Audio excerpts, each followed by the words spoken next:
O Evangelho segundo Marcos. Marcos 1. Princípio do Evangelho de Jesus Cristo, Filho de Deus. Conforme está escrito na profecia de Isaías: Eis aí envio diante da tua face o meu mensageiro, o qual preparará o teu caminho.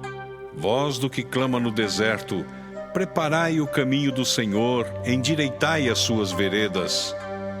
Apareceu João Batista no deserto pregando o batismo de arrependimento para a remissão de pecados.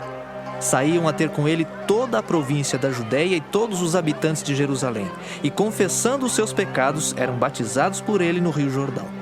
As vestes de João eram feitas de pelos de camelo, ele trazia um cinto de couro e se alimentava de gafanhotos e mel silvestre. E pregava, dizendo: Após mim, vem aquele que é mais poderoso do que eu, do qual não sou digno de, curvando-me, desatar-lhe as correias das sandálias. Eu vos tenho batizado com água. Ele, porém, vos batizará com o Espírito Santo. Naqueles dias veio Jesus de Nazaré da Galileia e por João foi batizado no Rio Jordão. Logo ao sair da água, viu os céus rasgarem-se e o Espírito descendo como pomba sobre ele. Então foi ouvida uma voz dos céus: Tu és o meu filho amado, em ti me comprazo.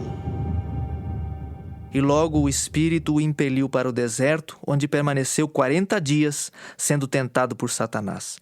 Estava com as feras, mas os anjos o serviam. Depois de João ter sido preso, foi Jesus para a Galileia pregando o Evangelho de Deus, dizendo: O tempo está cumprido e o reino de Deus está próximo. Arrependei-vos e crede no Evangelho. Caminhando junto ao mar da Galileia, viu os irmãos Simão e André, que lançavam a rede ao mar porque eram pescadores. Disse-lhes Jesus: Vinde após mim, e eu vos farei pescadores de homens. Então eles deixaram imediatamente as redes e o seguiram. Pouco mais adiante, viu Tiago, filho de Zebedeu, e João, seu irmão, que estavam no barco consertando as redes. E logo os chamou. Deixando eles no barco, a seu pai Zebedeu com os empregados, seguiram após Jesus. Depois entraram em Cafarnaum, e logo no sábado foi ele ensinar na sinagoga. Maravilhavam-se da sua doutrina, porque os ensinava como quem tem autoridade e não como os escribas. Não tardou que aparecesse na sinagoga um homem possesso de espírito imundo, o qual bradou: Que temos nós contigo, Jesus Nazareno? Vieste para perder-nos? Bem sei quem és, o Santo de Deus. Mas Jesus o repreendeu, dizendo: Cala-te e sai desse homem. Então o espírito imundo, agitando-o violentamente e bradando em alta voz, saiu dele. Todos se admiraram a ponto de perguntarem entre si: Que vem a ser isto? Uma nova doutrina? Com autoridade ele ordena aos espíritos imundos e eles lhe obedecem. Então correu célere a fama de Jesus em todas as direções por toda a circunvizinhança da Galileia. E saindo eles da sinagoga, foram com Tiago e João diretamente para a casa de Simão e André.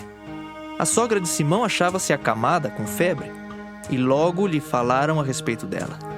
Então, aproximando-se, tomou-a pela mão e a febre a deixou, passando ela a servi-los. À tarde, ao cair do sol, trouxeram a Jesus todos os enfermos e endemoniados. Toda a cidade estava reunida à porta, e ele curou muitos doentes de toda a sorte de enfermidades. Também expeliu muitos demônios, não lhes permitindo que falassem, porque sabiam quem ele era. Tendo-se levantado alta madrugada, saiu, foi para um lugar deserto e ali orava. Procuravam-no diligentemente Simão e os que com ele estavam. Tendo-o encontrado, lhe disseram: Todos te buscam. Jesus, porém, lhes disse: Vamos a outros lugares, às povoações vizinhas, a fim de que eu pregue também ali. Pois para isso é que eu vim. Então foi por toda a Galileia, pregando nas sinagogas deles e expelindo os demônios. Aproximou-se dele um leproso, rogando-lhe de joelhos: Se quiseres, podes purificar-me. Jesus, profundamente compadecido, estendeu a mão, tocou-o e disse-lhe: Quero, fica limpo. No mesmo instante lhe desapareceu a lepra e ficou limpo. Fazendo-lhe então veemente advertência, logo o despediu e lhe disse: Olha, não digas nada a ninguém, mas vai, mostra-te ao sacerdote e oferece pela tua purificação o que Moisés determinou, para servir de testemunho ao povo. Mas tendo ele saído, entrou a propalar muitas coisas e a divulgar a notícia, a ponto de não mais poder Jesus entrar publicamente em qualquer cidade, mas permanecia fora em lugares ermos, e de toda a parte vinham ter com ele. Marcos 2. Dias depois, entrou Jesus de novo em Cafarnaum, e logo correu que ele estava em casa. Muitos afluíram para ali, tantos que nem mesmo junto à porta eles achavam lugar, e anunciava-lhes a palavra. Alguns foram ter com ele conduzindo um paralítico, levado por 4 homens. E não podendo aproximar-se dele por causa da multidão, descobriram o eirado no ponto correspondente ao em que ele estava e, fazendo uma abertura, baixaram o leito em que jazia o doente. Vendo-lhes a fé, Jesus disse ao paralítico: Filho, os teus pecados estão perdoados. Mas alguns dos escribas estavam assentados ali e arrazoavam em seu coração: Por que fala ele deste modo? Isto é blasfêmia. Quem pode perdoar pecados senão um, que é Deus? E Jesus, percebendo logo por seu espírito que eles assim arrazoavam, disse-lhes: Por que arrazoais sobre estas coisas em vosso coração? Qual é mais fácil? Dizer ao paralítico: estão perdoados os teus pecados, ou dizer: levanta-te, toma o teu leito e anda? Ora, para que saibais que o Filho do Homem tem sobre a terra autoridade para perdoar pecados. Disse ao paralítico: Eu te mando, levanta-te, toma o teu leito e vai para a tua casa. Então ele se levantou e, no mesmo instante, tomando o leito, retirou-se à vista de todos, a ponto de se admirarem todos e darem glória a Deus, dizendo: Jamais vimos coisa assim. De novo saiu Jesus para junto do mar, e toda a multidão vinha ao seu encontro, e ele os ensinava. Quando ia passando, viu a Levi, filho de Alfeu, sentado na coletoria, e disse-lhe: Segue-me.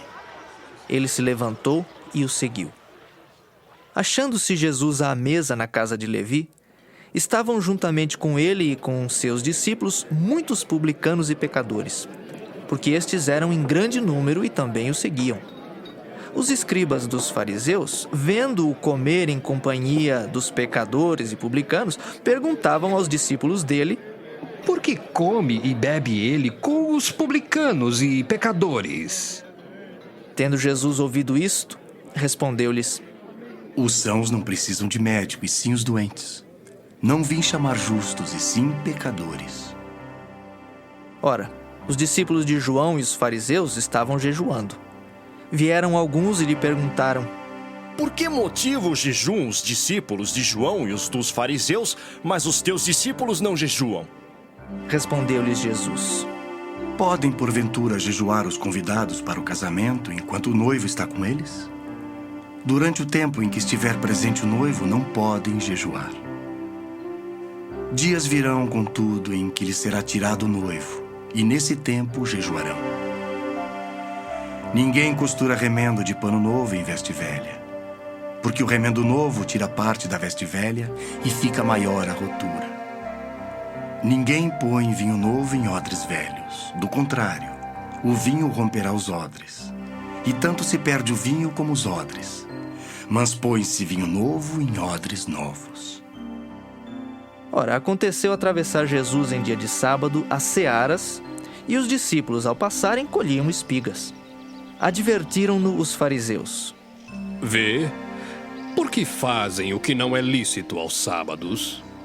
Mas ele lhes respondeu: Nunca lestes o que fez Davi quando se viu em necessidade e teve fome, ele e os seus companheiros? Como entrou na casa de Deus no tempo do sumo sacerdote Abiatar e comeu os pães da proposição, os quais não é lícito comer senão aos sacerdotes, e deu também aos que estavam com ele?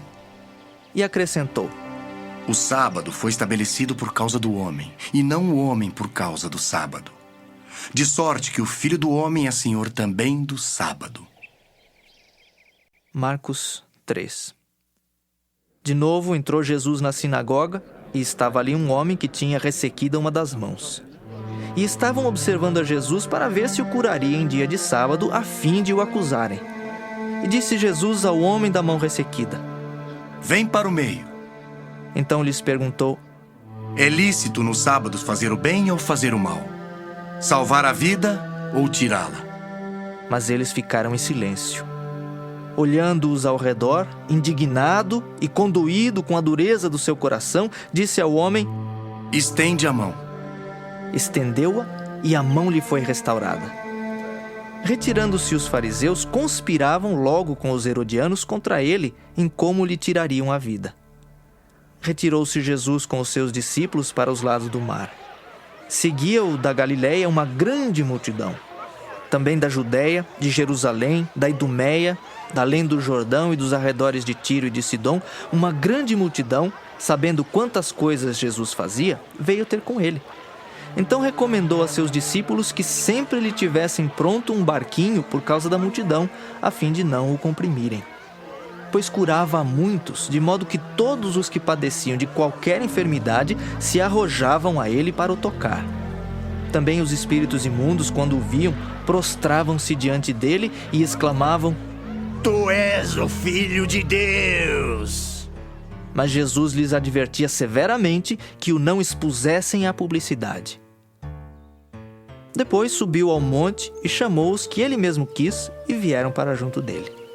Então designou 12 para estarem com ele e para os enviar a pregar e a exercer a autoridade de expelir demônios. Eis os 12 que designou: Simão, a quem acrescentou o nome de Pedro, Tiago, filho de Zebedeu, e João, seu irmão, aos quais deu o nome de Boanerges, que quer dizer filhos do trovão. André, Filipe, Bartolomeu, Mateus, Tomé, Tiago, filho de Alfeu, Tadeu, Simão o Zelote e Judas Iscariotes, que foi quem o traiu. Então ele foi para casa. Não obstante, a multidão afluiu de novo, de tal modo que nem podiam comer. E quando os parentes de Jesus ouviram isto, saíram para o prender, porque diziam: Está fora de si.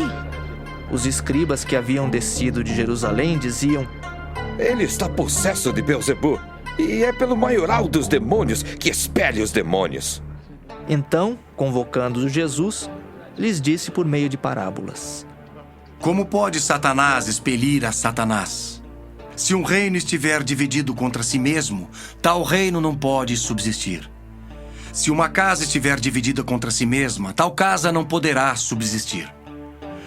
Se, pois, Satanás se levantou contra si mesmo, está dividido, não pode subsistir, mas perece. Ninguém pode entrar na casa do valente para roubar-lhes os bens, sem primeiro amarrá-lo, e só então lhe saqueará a casa. Em verdade vos digo que tudo será perdoado aos filhos dos homens, os pecados e as blasfêmias que proferirem.